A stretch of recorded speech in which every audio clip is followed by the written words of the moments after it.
तारीख की रणनीति है कि 3 घंटे का जाम रहेगा। दिल्ली में तो वो होगा नहीं, दिल्ली के बाहर वो रहेगा, पूरे देश भर का रहेगा वो मामला।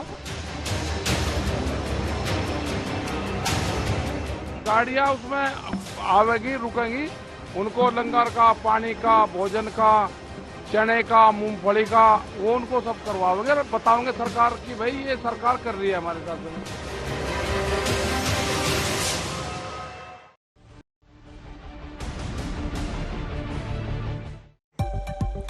नमस्कार, स्वागत है आपका आज तक पर। आप देख रहे हैं हमारा मॉर्निंग प्राइम टाइम। आज सुबह आपके साथ मैं हूं मीनाक्षी गढ़वाल। किसानों के आंदोलन का 72वां दिन, लेकिन गतिरोध अब भी बना हुआ है। कृषि कानून की वापसी पर किसान अड़े हैं। कल किसानों ने 3 घंटे के लिए चक्का जाम का ऐलान किया है। किसानों की मांग पर सड़क ही नहीं, संसद में भी संग्राम छिड़ा है। विपक्ष लगातार सरकार को घेर रहा है, सरकार पर सवाल दाग रहा है और अब 12 सांसदों ने लोकसभा स्पीकर को चिट्ठी लिखी है जिसमें आंदोलन कर रहे किसानों की समस्याओं का जिक्र है। विपक्ष किसानों को लेकर संसद में अलग से चर्चा कराने की मांग कर रहा है। इस वक्त राज्यसभा में भी बहस हो रही है। विपक्ष किसानों की मांगों को आवाज दे रहा है। जो आपके ऊपर क्रिटिसाइज करता है, आपको आईना दिखाता है, वो आपके आसपास रहना चाहिए, उसका घर आपके बगल में रहे। लेकिन आज ऐसा है कि जो निंदा करे, जो टीका करे, आप उसको बदनाम कर देते हो।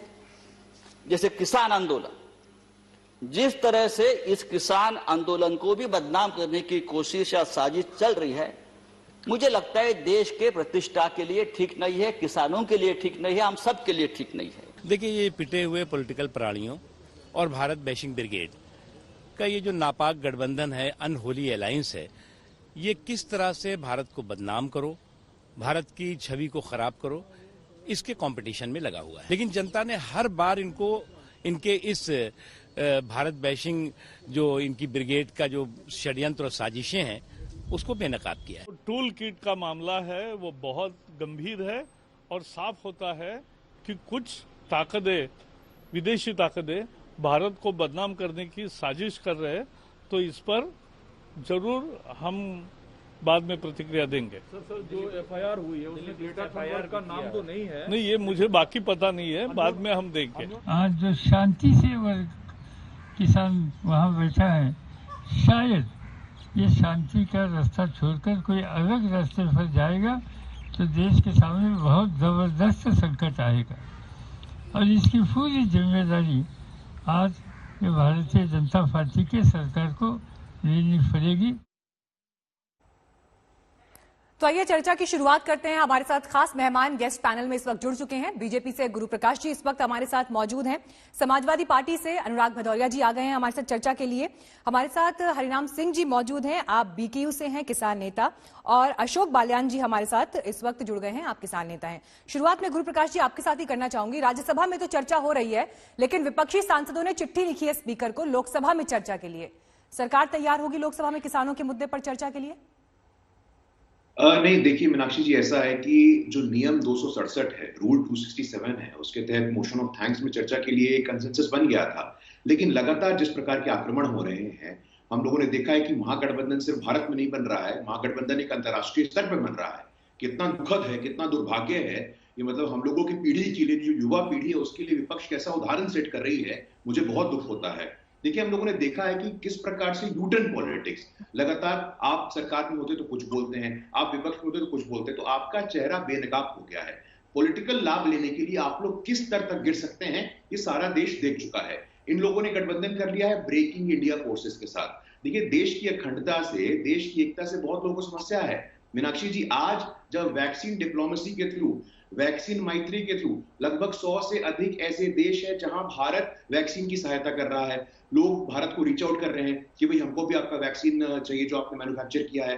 हमारी विश्वसनीयता बढ़ी है, एक परम वैभव की ओर, विश्व गुरु बनने की ओर हम लोग अग्रसर हो चुके हैं। तो लोगों को पच नहीं रहा है, वो चाहे चीन नहीं, लेकिन जो देश में चर्चा का सबसे बड़ा मंच है, जहां से पॉलिसीज बनती हैं, जहां से कानून बनते हैं, जहां पर जनता के चुने हुए प्रतिनिधि बैठते हैं, वहां पर क्या चर्चा नहीं होनी चाहिए? बिल्कुल बिल्कुल होनी चाहिए। देखिए, शुरुआत किसने की? आपने इस साल में जो सदन की शुरुआत होनी थी महामहिम राष्ट्रपति जी के अभिभाषण से, आपने उसका बहिष्कार कर दिया। ये तो देश के संसदीय इतिहास में पहली बार हुआ है। मुझे समझ में नहीं आता है। देखिए, राष्ट्रपति कॉन्स्टिट्यूशन के कस्टोडियन होते हैं और ये वही राष्ट्रपति है जो दलित समाज की आकांक्षाओं का प्रतिनिधित्व करते हैं।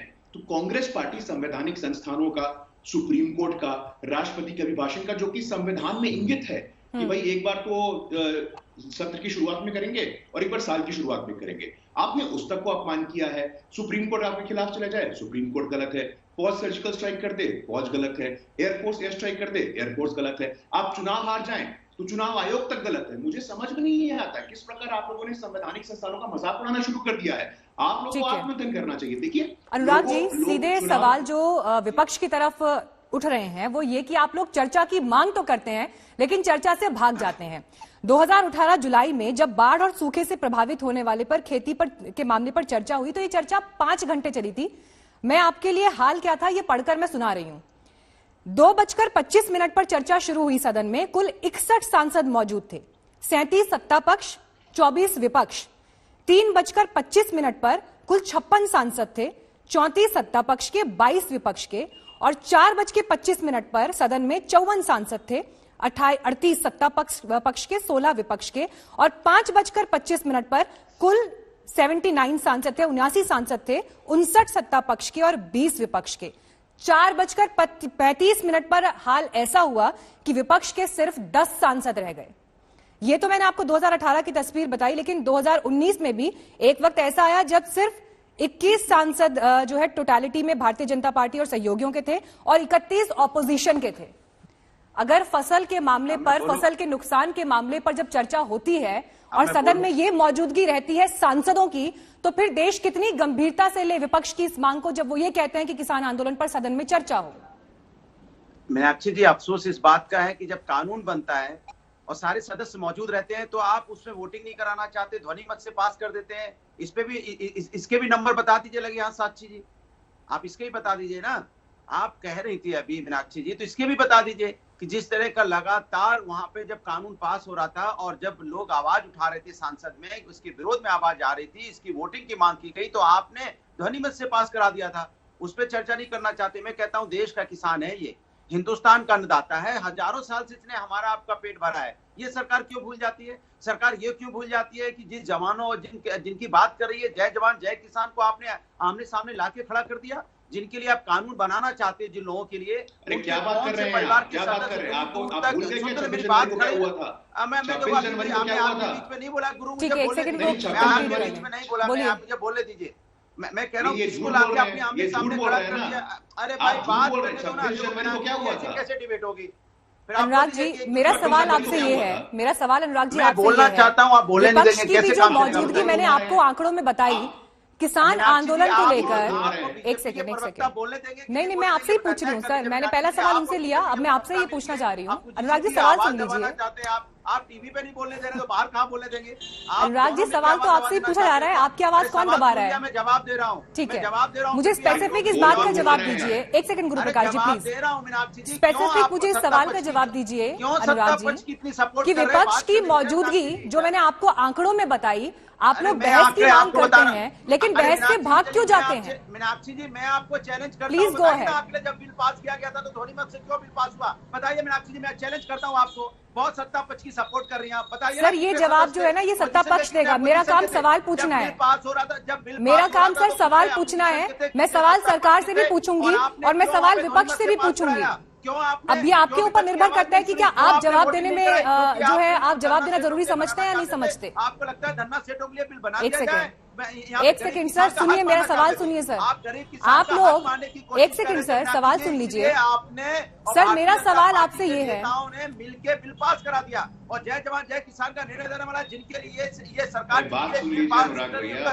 कोई आर्मी में नहीं है, दूर तक कोई सिपाही नहीं है, और जो किसान है उसका बेटा आर्मी में भी सरहद। ठीक है, अब आप बोल चुके हैं सर, आपने अपना पॉइंट रख लिया। देश की आंतरिक सुरक्षा में पुलिस में भी है। आप बताइए वो किसान जिसके बेटा सरहद पे है और पुलिस में है, या देश के लिए सुरक्षा, मुझे सर इस बात का जवाब दीजिए। देश के अंदर भी मुझे सर इस बात का जवाब दीजिए। जिनके कोई परिवार का दूर दूर तक फौज में नहीं है, कमाल की बात कर रहे हैं अनुराग जी। आपको ना पूरा देश इस समय सुन रहा है, किसानों के मामले पर चर्चा हो रही है, बहुत गंभीरता से आपसे सवाल पूछा जा रहा है। आप सवाल से भागिए मत सर।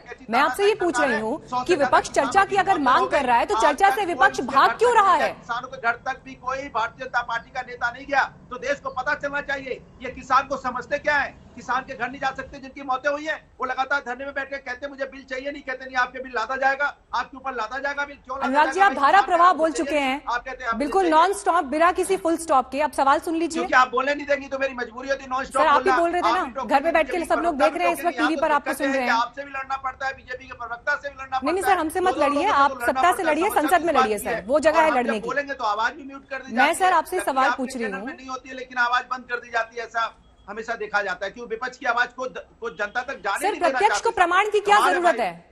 प्रत्यक्ष को क्या प्रमाण की जरूरत है? पैनल में 3 लोग और बैठे हैं, सब शांति से सुन रहे हैं आपको। मैं आपसे जो सवाल पूछ रही हूँ उसका जवाब देने की बजाय आप जो तमाम बातें खड़ी कर रहे हैं उस पर आपके पास लॉजिक ही नहीं है। मैं आपसे ये सवाल, मेरा सवाल सर अब भी वही सेम सवाल है सर, मेरा आपसे सेम सवाल है अभी भी।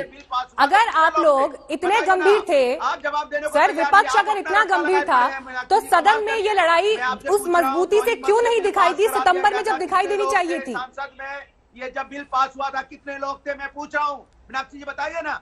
मेरा सवाल सर आपसे ये है, कानून पास किया गया था, विपक्ष आपका सवाल सर मैं लेके जाऊंगी बीजेपी के पास जो सत्ता में बैठे हैं। मैं आपसे ये पूछ रही हूँ कि आप लोग क्यों विफल हो गए? आप लोग क्यों विफल हो गए? अगर संसद में आपकी नहीं सुनी गई जो आप कह रहे हैं, तो उस लड़ाई को आप सितंबर के महीने में सड़क पर लेकर क्यों नहीं गए? जब किसान बैठ गए सड़क पर तब आपको लगा कि इस आंदोलन में एक ताकत दिखाई दे रही है और यहाँ पर हमें अब खड़े होना चाहिए। एक डिबेट का एक तारीख खोज के ले आएंगी, इस तारीख में इतना था तो मैं चैलेंज करता हूं। ठीक है, मुझे लगता है शायद सर आप पॉइंट पर बात नहीं करना चाहते। ठीक है, मुझे लगता नहीं कि सर आप पॉइंट पे बात करना चाहते हैं। हरिनाम जी आप आइए चर्चा में।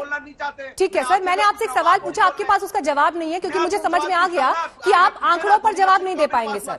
सर आप आंकड़ों पर जवाब नहीं दे पाएंगे और मैं इसीलिए आपकी ये बौखलाहट समझ सकती हूँ सर, मैं आपकी ये बौखलाहट समझ सकती हूँ। आप आंकड़ों पर जवाब नहीं दे पा रहे, आप विपक्ष की गैर मौजूदगी पर जवाब नहीं दे पाए। जब फसल के नुकसान पर 2018 में 2019 में चर्चा हुई, आपके पास क्योंकि वो जवाब नहीं है इसलिए आप बौखला रहे हैं। ठीक है, मैं आपकी इस बात को ले लेती हूँ, आपको पूरा देश सुन रहा है इस वक्त। हरिनाम जी आप चर्चा में आइए, मुझे ये बताइए कि जो परिस्थिति अभी बनी हुई है उस परिस्थिति में सदन की एक हमने स्थिति देखी, हमने ग्राउंड पर जो हो रहा है आंदोलन में वो देख लिया, लेकिन सवाल तो वहीं आकर टिकता है कि आखिर सुलझेगा कैसे ये मामला?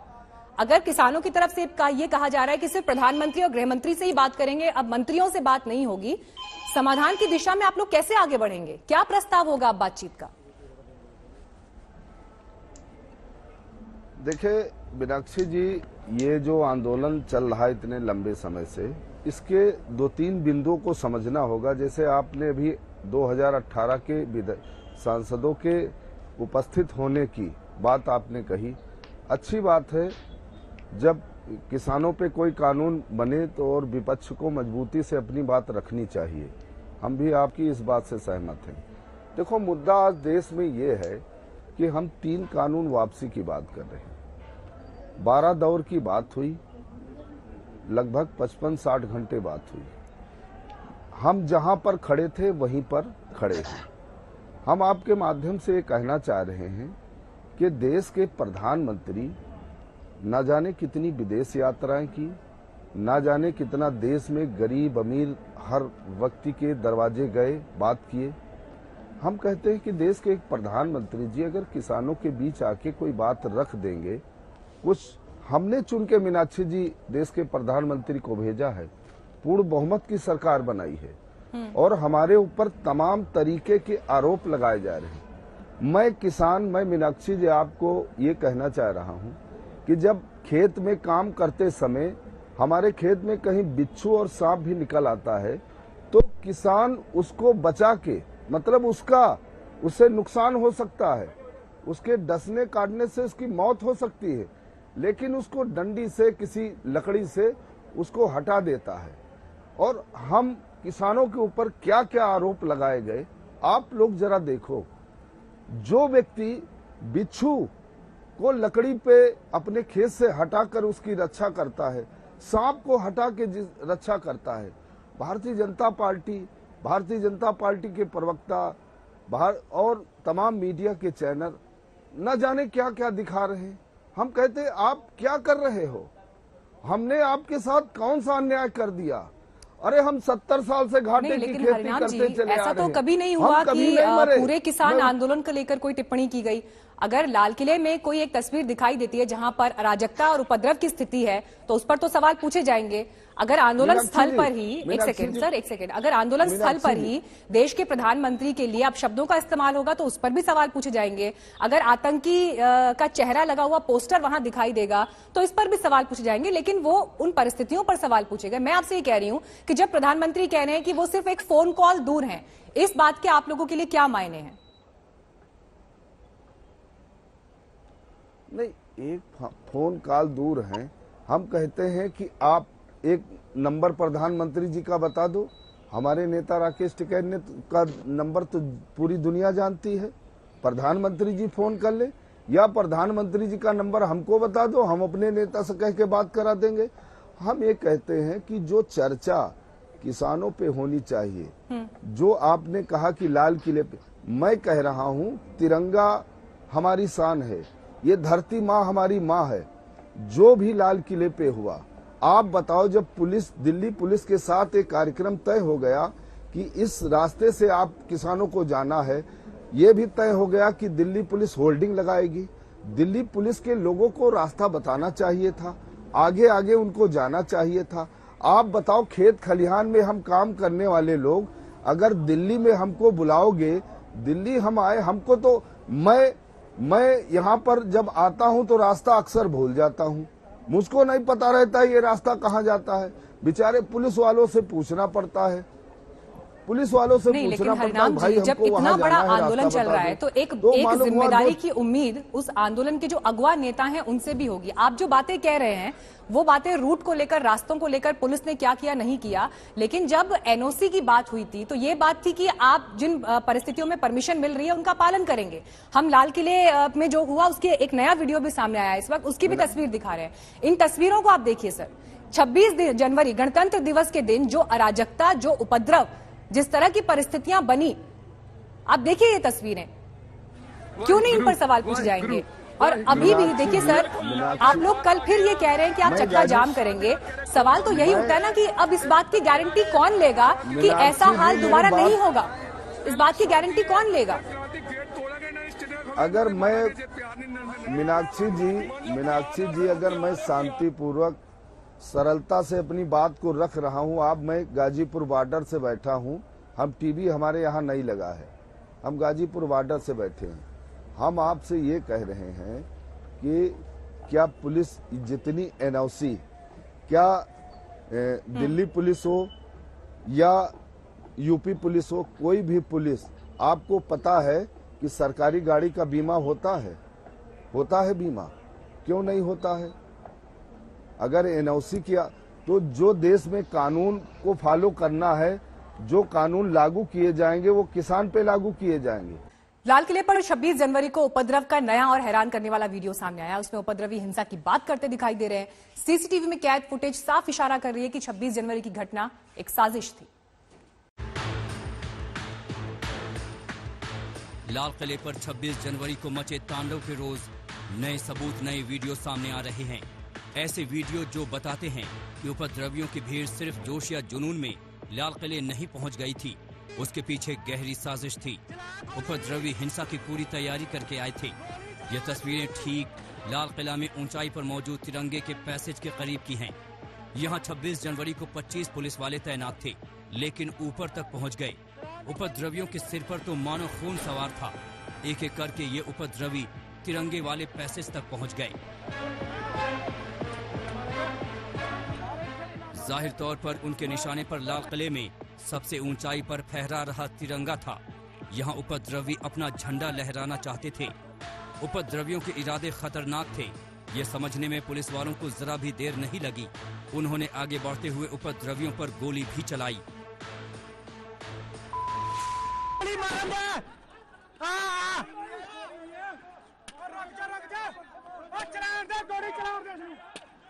चला गोली, गोली चला तू चला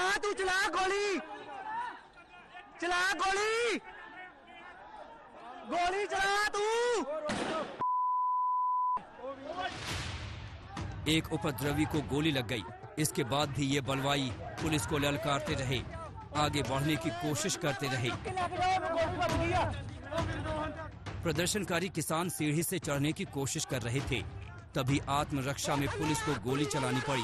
हालांकि पुलिस ने फिर भी एहतियात बरतते हुए पैर की तरफ गोली चलाई थी। आकाशप्रीत नाम के शख्स को पुलिस ने बाद में हिंसा में गिरफ्तार किया था। हिंसा और हथियारों के साथ चढ़ाई के दूसरे सबूतों से जुड़ा ये वीडियो लाल किले के बाहर का है। तारीख वही है 26 जनवरी। तस्वीरें उस वक्त की हैं जब ये उपद्रवी वहां पहुंचे ही थे। उपद्रवी लाल किले का गेट तोड़ने की बात कर रहे थे। जरा सुनिए उपद्रवियों की जुबान से कैसे उनके खतरनाक इरादे जाहिर हो रहे थे। और जल्दी कर लो, तिरंगा उतार दो थले अपने आप ही। वाहिगुरु वाहिगुरु वाहिगुरु। बिल्कुल लाल किले बाहर आ गया। ये गेट और शांतिनाथ कह रहे खोल दो, नहीं खोल दे। शांतिनाथ क्रांति आ गई है। पहला शांति है, फिर क्रांति। गेट तोड़ांगे ना, स्टेडियम खोलेंगे ना, मारांगे जे प्यार नहीं नंदे लगे। मान लो प्यार नाल फिर हथियार है, हथियार है, प्यार है, फिर हथियार है। खोलो शांति से, खोलो खोलो गेट नहीं ना मारांगे। खोल दो, जे शांति नहीं खोलो तो स्टेडियम को मारांगे। सस्ते कहते खोलो, जल्दी खोलो, खोल दो। हथियार भी है, प्यार खोल दो, प्यार ये हथियार भी नाल ने बढ़ देंगे जे नहीं खोलेंगे। बस अरे डंडे तैयार रख लो, डंडे तैयार रख लो। प्यार है फिर हथियार है, प्यार नाल नहीं खोलेंगे, हथियार नाल खोलेंगे। डंडे मारे सिर च स्टेन ना ठोके ना मारेंगे जे नहीं मनणगे ता। बेखौफ उपद्रवियों ने यहाँ एक पुलिसकर्मी को घेर लिया था और उसको लगातार धमका रहे थे। बार बार ये उपद्रवी बता रहे हैं कि उनके पास हथियार हैं। जल्दी खोलो, हथियार भी है। ये सारी फुटेज दिल्ली पुलिस की क्राइम ब्रांच ने इनको जांच के लिए भेजा है। अरविंद ओझा के साथ तंसीम हैदर, आज तक। किसानों की हुंकार थम नहीं रही। अपनी मांगों को लेकर कल चक्का जाम का ऐलान किसान कर चुके हैं। तो वहीं किसान नेता राकेश टिकैत अक्टूबर तक आंदोलन को चलाने का दम भर रहे हैं और इसी बीच उन्होंने एमएसपी को लेकर भी एक फॉर्मूला सुझाया है। 1967 में भारत सरकार ने एमएसपी तय करा, गेहूं का रेट तय करा 76 रुपए पर क्विंटल। जो मास्टर था प्राइमरी का, उसकी सैलरी थी 70 रुपया। वो एक महीने की सैलरी में 1 क्विंटल गेहूं नहीं खरीद सकता था। हम 1 क्विंटल गेहूं बेच के भट्टे की 2500 ईंट खरीद सकते थे। 30 रुपए की 1000 ईंट आती थी। सोने का भाव था 200 रुपए तोड़ा। हम 3 क्विंटल गेहूं एक सेंटेंस से बताओ ना, ये सब कहानी तो ठीक है। उसका किसान का उल्टा हो गया कि अब महंगी होगी चीजें, सारी चीजें महंगी होगी ना। हम तो अनाज बेच के सारी चीजें खरीदते। तो कहना क्या दूसरा कहना ये है फार्मूला कि हमको 3 क्विंटल गेहूं में 1 तोला सोना दे दो। उसी हिसाब से जो दूसरी चीजों के रेट बढ़े हैं, उसी हिसाब से किसानों की फसलों के रेट बढ़ा। 3 क्विंटल गेहूं का जो सोने का भाव जितना है उतना 3 क्विंटल गेहूं का भाव फिक्स कर दो।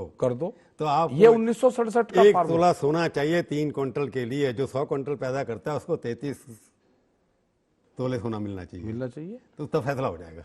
देसी इलाज बता दिया आपने। फार्मूला है, देसी इलाज बता दिया आपने। सब मास्टर की सैलरी बढ़ी। नहीं समझ गया मैं आपकी बात। मोदी जी क्यों नहीं बढ़ा? मोदी जी को विश्वास नहीं है आपको? नहीं, हमें तो सब पे विश्वास है। मोदी ने कहा मैं किसानों का भला करता हूँ, आप उस पर विश्वास है, आपको होना चाहिए। नहीं, हम तो भाई प्रधानमंत्री हैं, तो हम तो सरकार से ही तो मांगने आ रहे हैं। पिछले उन्होंने कहा मैं किसानों के लिए खड़ा हूँ, किसानों की राय बढ़ाऊंगा, आपको उनके ऊपर विश्वास करना चाहिए। हम तो कर रहे हैं। किसने मना करा कि हम नहीं कर रहे?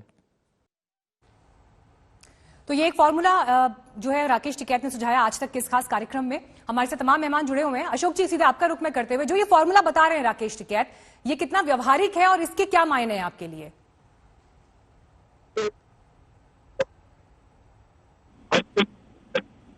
टिकैत साहब ने इसकी मांग रखी थी, चौधरी महेंद्र सिंह टिकैत ने, उस वक्त परिस्थितियां दूसरी थी।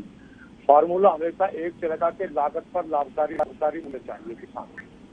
और मैं आज मीनाक्षी जी आपके माध्यम से, क्योंकि आज का जो हमारा चर्चा का विषय है वो समाधान, समस्या और समाधान है, मैं इस पर एक बात कहना चाहता हूँ आपको बहुत गंभीरता से। मेरे जो 3 सहयोगी यहाँ बैठे हैं वो और आप भी इस बात को सुन लें। देखिए, भारतीय किसान यूनियन देश का एक पंजीकृत सबसे बड़ा किसान संगठन है। मैं पिछले 30 साल से उसके साथ काम किया है, लेकिन दुर्भाग्य है इस वक्त के मैं इन विचारों से भिन्न विचार रखता हूं जो वर्तमान में भारतीय किसान यूनियन रखे हुए हैं। मैं राकेश टिकैत सर भारतीय किसान यूनियन से पुनः निवेदन करता हूं कि ये कानून कृषि सुधार के लिए जो हमें अपनी कृषि उपज को बेचने का एक बेहतर विकल्प दे रहे हैं, इनको वो दोबारा पढ़ें, अपनी मांगों पर विचार रखें। मैं ये नहीं कहता कि वो 40 संगठनों से अलग हो जाए, वो 40 संगठनों में कानूनों को पढ़कर दोबारा ये बात रखें कि जो किसान को बेहतर विकल्प दे रहे हैं वो काले कानून नहीं हो सकते। नंबर 1। नंबर 2 बात यह कि हमारी एमएसपी की समस्या है। मैं शुरू से कह रहा हूं मीनाक्षी जी, आपके चैनल के माध्यम से आज पुनः कहता हूं कि एसेंशियल कमोडिटी एक्ट के सेक्शन 3 में यह प्रोविजन है कि कोई भी कृषि उपज अगर वो न्यूनतम बिक्री मूल्य या एक मूल्य से नीचे गिरती है तो सरकार को अधिकार है कि वो उसको उस पर लागू कर दे, फिर वो उपज की खरीद बेचे, उससे नीचे नहीं हो सकती। तो अगर भारतीय किसान यूनियन तार्किक मांगों के साथ भारत सरकार से बात करेगी तो मैं समझता हूं कि निश्चित तौर पर सफलता मिलेगी।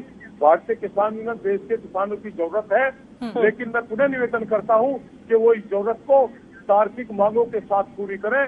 अतार्किक मांगों से मैं समझता हूं कि लंबे समय के लिए हम वर्तमान में तो वाहवाही लूट सकते हैं, लेकिन लंबे समय के लिए हमें नुकसान होगा।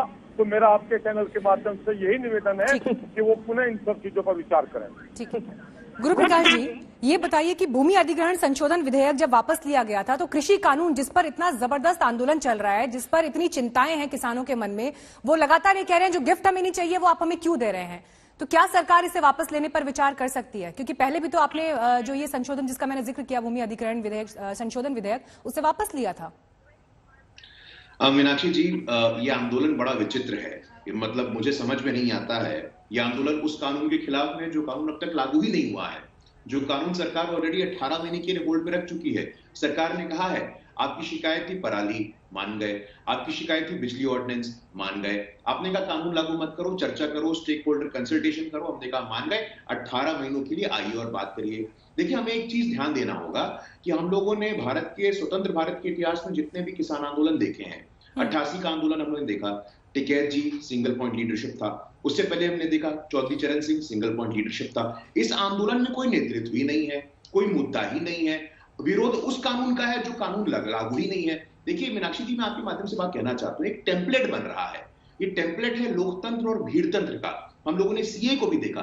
देखिए, लोकतंत्र में कानून बनाने का अधिकार सिर्फ संसद के पास है, और ये संसद हमने और आपने देश के 135 करोड़ लोगों ने चुन के भेजा है, और ये ताकत छीनना चाहते हैं, ये संसद की ऑटोनॉमी खत्म करना चाहते हैं कि हम एक स्थान चुनेंगे। अभी शाहीन बाग था, आज गाजीपुर बॉर्डर हो गया है, वहां बैठेंगे, वहां उपद्रव करेंगे, वहां बैठेंगे, वहां उपद्रव करेंगे, और ऐसा टेम्पलेट बना देंगे कि जो 135 करोड़ लोगों की आकांक्षाओं का प्रतिनिधित्व करने वाला संसद है, हम उसकी सार्थकता। लेकिन गुरु प्रकाश जी, देखिए वही आरोप जो अनुराग भदौरिया जी ने यहाँ पर लगाया कि राज्यसभा में जिस तरह से कानून पास हुआ, वो जल्दबाजी जो थी उसने किसानों को आशंकाओं से भर दिया।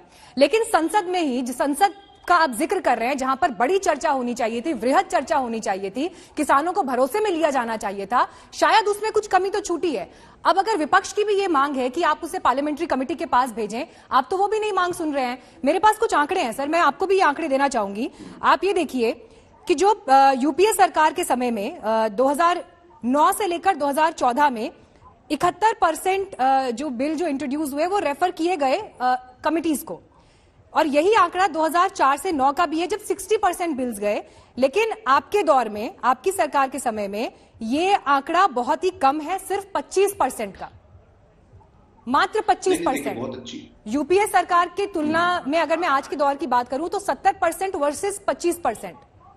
अगर एक कानून को लेकर देश का किसान चिंता में है, परेशान है, विपक्ष लगातार सरकार को घेर रहा है कि आप चर्चा करिए इस पर, तो फिर क्यों नहीं ये अब तक जो है स्टैंडिंग कमेटी के पास गया? क्या सरकार इस बारे में सोच रही है, या ये अब आगे एजेंडे में हो सकता है सरकार के?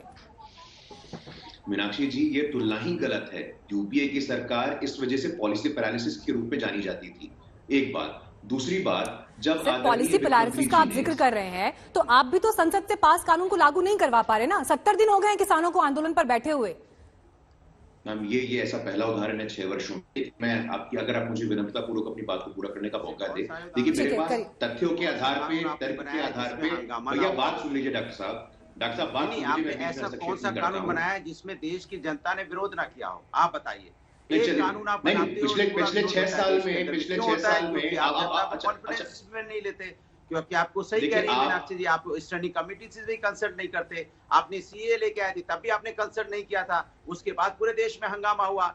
आपकी इस गलत नीतियों की वजह से आपको पता है देश की कितनी अर्थव्यवस्था गड़बड़ाती है, कितना लोगों का समय खराब होता है। देश को जहां विकास की राजनीति करनी चाहिए, जहां देश को आगे जाने की राजनीति करनी चाहिए, वहां देश किसमें जूझा हुआ है। अपनी समस्या ऐसा कानून ले आते हो जिस समस्या में देश जूझता रहता है। आपने नोटबंदी की थी, उसमें भी देश जूझता रहा, लाइन में खड़ा रहा, कितने लोगों का समय बर्बाद।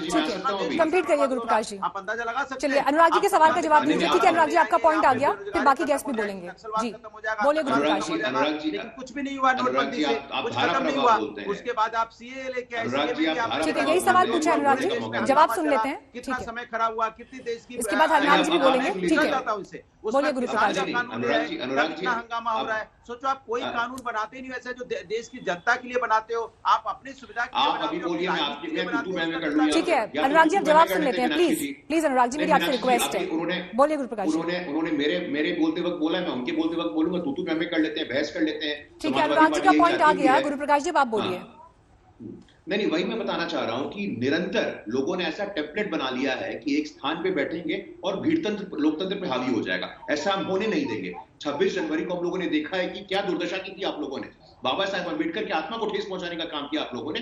बड़ा ही विचित्र आंदोलन है और विपक्ष लगातार कांग्रेसी सांसद तो रवनीत सिंह बिट्टू वहां पे कांग्रेस के राजदूत बन के जाते थे, राजनीतिक लाभ लेना चाहते थे। नहीं देखिए, बात आप बीच में हस्तक्षेप कर लीजिए डॉक्टर साहब। मुद्दे पे बात कीजिए।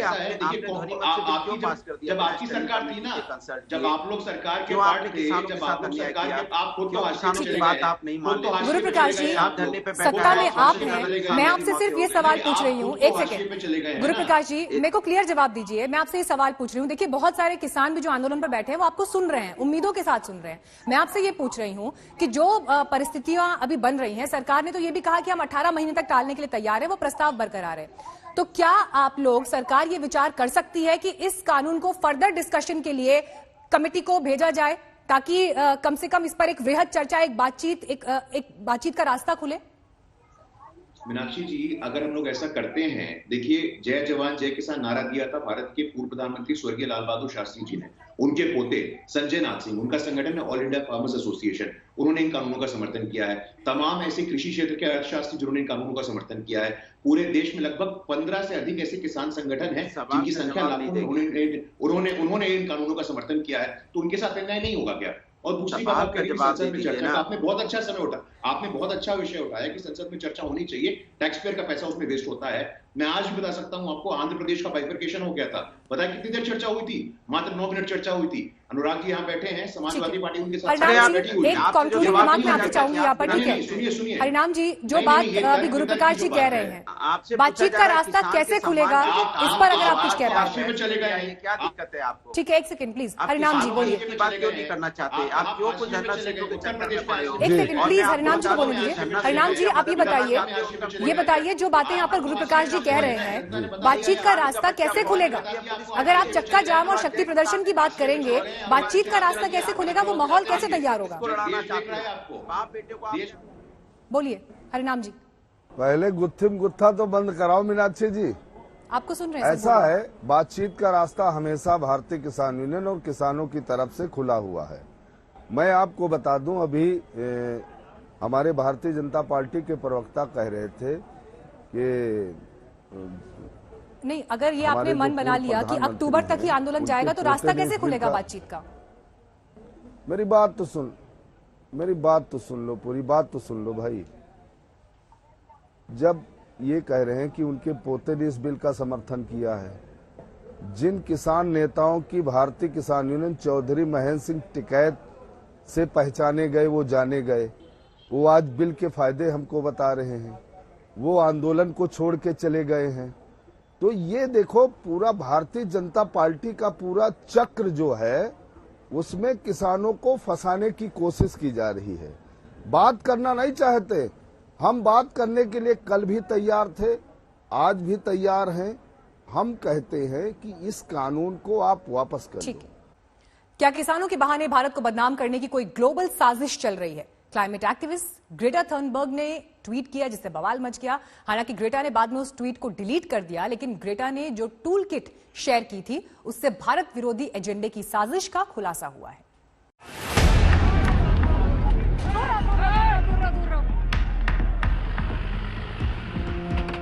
छब्बीस जनवरी को लाल किले पर जो हुआ, दिल्ली में जिस तरह से धावा बोला गया, जिस तरह से सड़कों पर उपद्रव किया गया, ये सब अचानक नहीं हुआ था। ये सब उस सोची समझी साजिश का हिस्सा था जिसे पहले कागज पर उतारा गया, फिर जमीन पर अंजाम दिया गया। और इस साजिश की पोल खुली इस चेहरे से। My name is Greta Thunberg, and I'm inviting you to be a part of the solution. 18 साल की ग्रेटा थनबर्ग को दुनिया जानती है। पर्यावरण के मुद्दों पर ग्रेटा ने बहुत कम उम्र में खूब नाम कमाया। लेकिन ना तो ग्रेटा की मासूमियत पर जाइए, ना ही ग्रेटा की कम उम्र को देखिए। ऐसी ग्लोबल हस्तियां भारत के खिलाफ बहुत बड़ी साजिश का हिस्सा बनी। ग्रेटा ने तो अपनी पोल खुद ही खोल दी। ये वही गूगल डॉक्यूमेंट है जिसे 3 फरवरी को ग्रेटा ने अपने ट्विटर अकाउंट पर पोस्ट किया था और बाद में इसे डिलीट कर दिया। लेकिन तब तक इस डॉक्यूमेंट की बातें सबके सामने आ गईं और इसी से भारत विरोध की वो साजिश बेनकाब हुई, जिस साजिश में ग्रेटा जैसे विदेशी चेहरे फुल एक्टिव हैं। ये जो अराजकता की स्कूल किट डाली गई, इससे एक बड़ा खुलासा ये हुआ, छोटा मोटा नहीं बहुत बड़ा षड्यंत्र हमारे लोकतंत्र के खिलाफ किया जा रहा है। 1 GB डेटा, 1 GB मटेरियल, ये सब उपलब्ध कराया गया उन ताकतों को, शक्तियों को कि कैसे हमारे देश को कमजोर करे। किसान कानून तो एक बहाना है, हमारा पवित्र लोकतंत्र इनका निशाना है। कुछ लोग पढ़ते नहीं है लेकिन केवल ट्वीट करते हैं। उनमें से कुछ लोग ऐसे होते हैं जिनके ट्वीट के कई और कारण रहते होंगे, लेकिन इन एजेंसीज को, इन प्लेटफॉर्म्स को भी एक बार सोचना होता है कि इनका असर देश के ऊपर क्या होता है। इस डॉक्यूमेंट में भारत के विरोध में किसान आंदोलन को तेज करने की टूल किट दी गई है। इस टूल किट का मतलब है कि आंदोलन को हवा देने के लिए क्या क्या किया जाएगा। सोशल मीडिया से लेकर जमीन तक भारत विरोधी आंदोलन को तेज करने का पूरा प्लान पहले से ही तैयार किया गया था। ऑन ग्राउंड प्रोटेस्ट कब करना है, कहां प्रोटेस्ट करना है, ये सब बताया गया। कब कौन से हैशटैग से क्या ट्वीट करना है, कब आंदोलन के समर्थन में डिजिटल स्ट्राइक करनी है, कब ट्विटर पर ट्वीट्स की बाढ़ लानी है, किन बड़ी हस्तियों को टैग करना है, कैसे फोटो और वीडियो मैसेज भेजने हैं। सोशल मीडिया कैंपेन का पूरा शेड्यूल दिया गया। दिल्ली पुलिस को सोशल मीडिया मॉनिटरिंग के कॉन्टेक्स्ट में एक पर्टिकुलर अकाउंट के द्वारा एक डॉक्यूमेंट अपलोड किया गया जिसका नाम टूल किट है।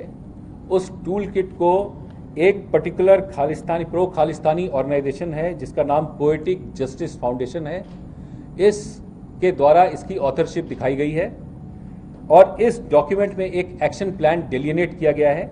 और अगर आप 26 जनवरी और उसके आसपास के इवेंट्स को देखें तो आपको ये मालूम होगा कि ये बिल्कुल कॉपी कैट, बिल्कुल एग्जीक्यूशन था। जिस तरह का प्लान इस डॉक्यूमेंट में है उसी तरह की एक्टिविटीज ग्राउंड पे भी दिखाई देती हैं। तो इसका संज्ञान लेते हुए दिल्ली पुलिस ने जो ऑथर्स हैं टूल किट के, उनके खिलाफ एक केस दर्ज किया है धारा 124A, 153A, 153 और 120B IPC में, जिसका की इन्वेस्टिगेशन दिल्ली पुलिस की साइबर सेल द्वारा किया जाएगा।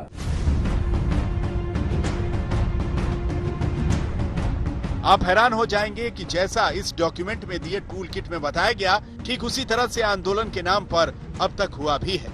जैसे रिहाना ने जो ट्वीट किया, वो ट्वीट उसी शब्दों में है जिसका इस डॉक्यूमेंट में जिक्र है। इसी तरह 26 जनवरी को सरकारी इमारतों के बाहर प्रदर्शन करने को कहा गया था। इसमें हिंसा को पूरे देश और दुनिया ने देखा।